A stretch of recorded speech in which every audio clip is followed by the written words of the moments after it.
Tukuma jauniešu televīzija ciemojās pie Kristera Misas, kurš nodarbojas ar interesantu vaļasprieku – radioamatierismu.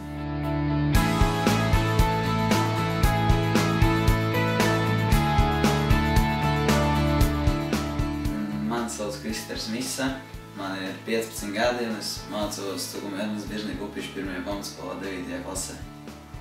Tātad radioamatierisms būtībā ir lieta, kur viens otru pazīst pēc izsaukuma signāliem, kas sastāv no burtiem un cipariem. Pēc pirmajiem 2 burtiem vai dažām valstīm tas ir savādāk, kad ir arī cipari tā saucamajā prefiksā, kas ir pirmie, var noteikt jau valsti uzreiz, kurā atrodas. Un, piemēram, Latvijā tas ir YL. Tā ir vienkārši sazināšanās caur radio ar citām valstīm, var arī ar Latviju, bet pārsvarā tā kā es to izmantoju īsviļņus, tas ir ar citām valstīm.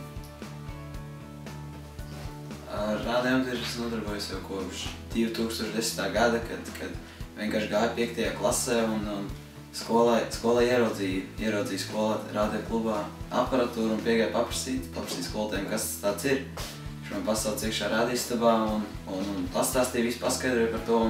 Kopš tās dienas es esmu visā šajā iekšā. Lai sazinātos par radio viņiem, ir nepieciešams, pirmkārt jau ir atļaujas nepieciešams, lai tu varētu to vispār darīt, kurš kādus to nevar darīt. Ir jānokārto eksāmens Valsts akciju sabiedrība elektroniskai sakari, tur ir jāiesūt pieteikums un tad jāiebrauc uz eksāmenu. Tad ir jādabūna radiostacijas būvēšanas atļauja, lai tev būtu no kurienes raidīt. Tu dabūni atļauju un tad tu vari uzbūvēt savu staciju, antenas sataisīt un dabūt radioaparātu. Un tad tu vari lēnām sākt viss darīties un pirkt jaunu līmeņu, augstāku līmeņu radioaparatūru un sasniegt augstākus līmeņus. To būtībā mēs saucam par transīveri viņam. Viņu tā sauc tādā sarežģītā vārdā pie mums radioamatieriem. Kas viņai iekšā? Viņai iekšā uzreiz ir uztvērēji un raidītāji bloks, kad jau nav tā kā agrāk bija, piemēram, tā kā filmās varbūt, kas skatās, kad uz galda stāv 2 lielas kastes, viena ir uztvērēji un viena ir raidītāji. Ar vienu tu visu dzirdi un otrā tu pats runā iekšā, bet šajā mazajā kastītē tie abi jau ir kopā un tās jau ir tā kā modernās tehnoloģijas, tur viss jau ir iekšā kopā. Protams, var piepirkt viņam klāt tur visādu blokus un papildināt viņu, lai viņu tā kā uzlabotu, bet it kā tur viss pilnīgi ir iekšā, neko citu pat nevajag. Mainās frekvences un tad es dzirdu cilvēks, kas tur reāli strādā. Es vienkārši dzirdu. Un tad es pats ar savu ausiņus uztveru un rakstu to, ko viņi tur runā. Pierakstu visu informāciju, ko man vajag no viņa. Piemēram, kā sacensībās man vajag viņa izsaukuma signālu. Man vajag numuru, kādu viņš man dod. To es visu ierakstu iekšā un tad es dodu viņam savu izsaukuma signālu un savu numuru. Viņš to pieņem, ierakst arī iekšā, pasaka, ka viņš pieņem, pasaka paldies par sakaru, uz redzēšanos un viss meklē tā pārējos. Ok, Delta Lima 9, Hotel Bravo 59135.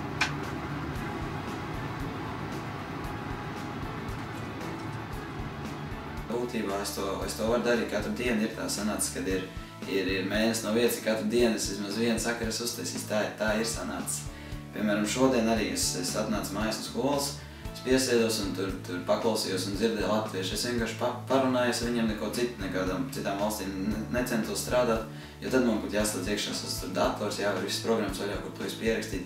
Bet sacensībās, kas parasti norisinās sestdien, svētdien, tajās gan tur iet vajag kārtīt bez gulēšanas, vismaz 24 stundas visu laiku strādā. Es 48 stundas neesmu izvilcis, bet 36 stundas, kad ir lielās sacensības, kuras ilgst pat 48 stundas, tad ir gadījies, kad ir vienkārši nav komandā cilvēki, mēs strādājam komandās. Tad vienkārši tās 36 stundas ir jāstrādā, tāpēc, ka nav kas cits, kas tev nomaina. Tad nav citu variantu. Latvijā ar to radioamatieru līgu ir kā ir īstenībā. Te mainās statūti viņiem un visu laiku viss kaut kas te notiekās. Tur par līgas biedru es tikai nesen dabūju pats to savu izsaukuma signālu, kad es tādā varu iestāties. Pagaidām es to vēl neesmu izdarījis, tur es neesmu pat painteresējies, kāds īsti ir jādara. Tur ir jāizsod, viņiem bija kaut kāda nauda un iesniegums laikam, un tad tu esi tur. Bet ja tu pat neesi, neskaities tās līgas biedrs, visi Latvijas radioamatieri ir tāpatās tādi draugi, viņi visi ir vienoti un ir salidojumi un tur viss satiekās un nevienam tas īsti neinteresē, vai tu esi biedrs vai neesi. Mums ir, piemēram, tagad es esmu Latvijas Radio sporta kluba biedrs, un tur mēs e-pastā esam uztaisījuši tādu kā fórumu, un tur mēs rakstamies, tur es, tā kā, ja ir pašam ko uzrakstīt, uzrakstu un regulāri lasu, ko citi tur raksta, bet tā ir Latvijas Radio līgā arī fórums, bet tajā es arī vēl tā kā īsti neesmu. Es visu laiku kaut kā aizmirstu uzrakstīt, lai man tā kā ieskait tur iekšā, kad es esmu pie datora, jo es nezinu, vienkārši aizmirstās, bet to vajadzētu izdarīt, jo tur visādas interesantas lietas viņi pārunā, un tad var tehnikas lietas tur uzzināt un visu kaut ko tādu. Latvijas Radio līga organizēs sacensības 2 reizes gadā. Viens ir 18. novembra sacensības, kur piedalās tikai latvieši, tas ir tā kā Latvijas čempionāts. Viņš ilgs 2 stundas, un šogad es piedalījos viņās un esmu 3. vietā. Diploms gan vēl nav, tas ir tikai saldojumos tos pasniedz. Tad ir 4. maijā sacensības pēc tāda paša nolikuma, viss tas pats ir. Un ar pasākumiem, jā, ir salidojumi, ir konferences, tagad tas viss ir aktīvi. Salidojumi parasti ir vasaras vidū, pēc pasaules čempionāta, tas ir jūlija 3. nedēļas nogala parasti tā ir. Katrā sacensībās ir savu noteikumu, kā viņās ir jāstrādā, tie publicēti ir internetā un to visu var apskatīties un atrast Radio mājaslapās. Parasti, piemēram, tajās sacensībās, kuras ilgs tur 48 stundas, tajās, kas ir populārākās, tās ir CQVV sacensības, tur tev pavisam ir vienkārši, tur ir katram reģionam, pat ne katrai valstī lielāks, tā kā reģionam ir dot savu zonu. Piemēram, Latvijai tā ir 15, un pirms katra sakara tas ir vienkārši, tā ir noteikts, ka tā ir jādod skaitli 5, 9, un tad ir jādod vienkārši to zonas numurs. Tā tu uztver savu korespondenta izsaukuma signālu, ierakstu to datorā, speciālā programmā iekšā, un ierakstu viņa zonas numuru, ko viņš tev dod. Visu to apstiprini runājot ar viņu gaisā, un sit tikai enter iekšā un strādā tālāk tā ar visiem pārējiem. Tā mēs Igaunijā savācām 19,500 sakarus. Būtībā visu laiku jau es strādāju tā kā no Latvijas, bet dažreiz es aizbraucu kā viesoperators strādāt tajās pašās sacensībās, ko es varētu strādāt no Latvijas, bet es aizbraucu viņu strādāt uz kādu citu valsti. Piemēram, tā kā es jau 2 reizes braucu strādāt uz Igauniju. Tas ir vienkārši tā, lai tā kā pieredze sev krāt, lai būtu tā, jo Latvijā un Baltijā, un es domāju, ka arī ne Eiropā varbūt, ka ir, bet Baltijā pavisam noteikti nav tādas stacijas kā ir Igaunijā.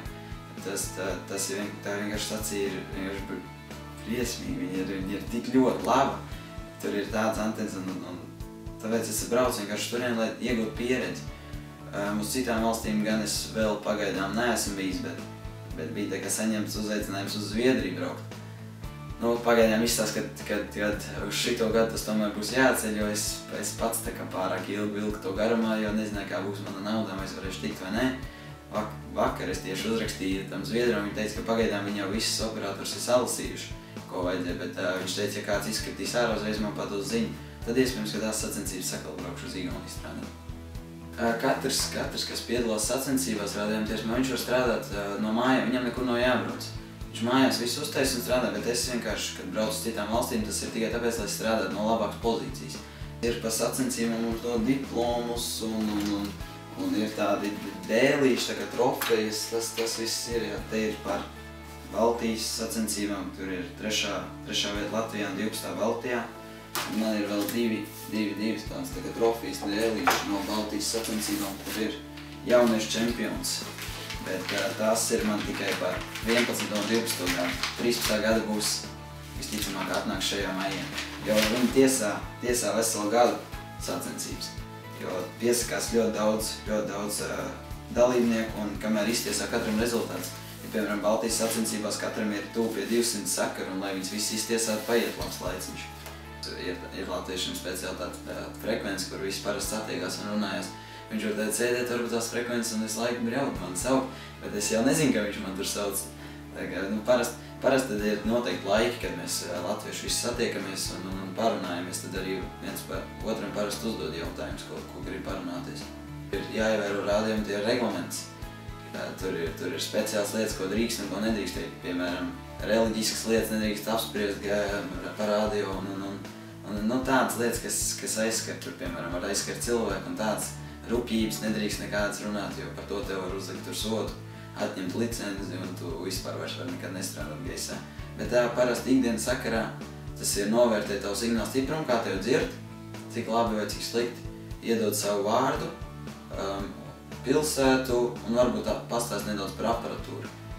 Vairāk arī parasti var pateikt par laikapstākļiem vai kaut ko tādu. Tā ir tāda kā papļāpāšana tur tagad ikdienā, bet tās sacensībās tur viss ir noīsināts līdz laika minimumu un viss, ka tikai ātrāk notikt. Parasti, kad visvairāk mēs satiekamies, tā ir sestdiena, 9 no rīta. Tas ir apaļais galds, kur Latvijas radioamatieru līgas prezidents viņu vada. Viņš pasauc visus, kas ir latvieši, kas tajā brīdī ir. Tad viņš visus pierakst, pastāst informāciju, visu kaut ko, kas te tagad notiksies, kādas sacensības vai kaut kas tāds par salidojumiem, par konferencēm. Vienkārši tā pastāst informāciju. Un pēc tam taisa tā kā aptauju. Viņš iet uz riņķi visiem, kā katrs pieteicās, un prasa, vai ir ko piebilst, vai viss saprat. Un tā, ja kādam ir ko piebilst, viņš varbūt tās kaut ko pastāsta pats. Ja nav, tad vienkārši pasaka paldies par informāciju, lai jums jauka diena un viss. Var arī, piemēram, tur kāds amatieris cits pasaukt, viņš viņam pasaka, labi, pagaidi, kad beigsies te viss, tad satiekamies tepatās un pārunājam to, ko tu gribi man teikt. Bet tā viens otram virssolīs nedrīkst, jo tad būtu beigās bardeks, tāpēc ir jāievēro tas saucamais reglaments. Ja es pareizi atceros 9 gadus jau spēlēju futbolu. Tagad sanāk 2 nedēļas izlaid dēļ traumu, bet tā pārstarā es katru dienu regulāri eju uz treniņiem un man ir spēles. Un tā futbols ir tā kā tikpat līdzvērtīgs man kā radioamatieris. Es tad nodarbojos ar abiem, tāpēc man laika vispār gandrīz nav. Tad man treniņš, tad man jābūt pie radioamatierisma. Tā kā laikiem man ir kā ir. Es vēl īsti neesmu izlēmis par kādu profesiju, varbūt gribētu, bet man ir doma, ka es pēc 9. klases varētu varbūt tās braukt mācīties uz Rīgu, uz Rīgas tehnisko koledžu. Bet vēl nezinu, ja nesanāks uz turien, tad es iešu tepatās Tukumā uz Reņģa ģimnāziju, tāpēc arī es rītā braucu uz skolu 2014, lai uzzinātu, vai es tiešām iešu mācīties uz Rīgas tehnisko koledžu vai palikšu tepat Tukumā. Mēs raidījumos varbūt es gribētu redzēt savu mācīti Kristu Zubovu, kur nodarbojas ar vieglatlētiku, vai abas cīņas sporta pārstāvis Mareku Lavrinoviču un Edgars Krīveru. Tas, ka man blakus stāv kamera un tu vari pasveicināt Tukuma jauniešu televīziju klausos.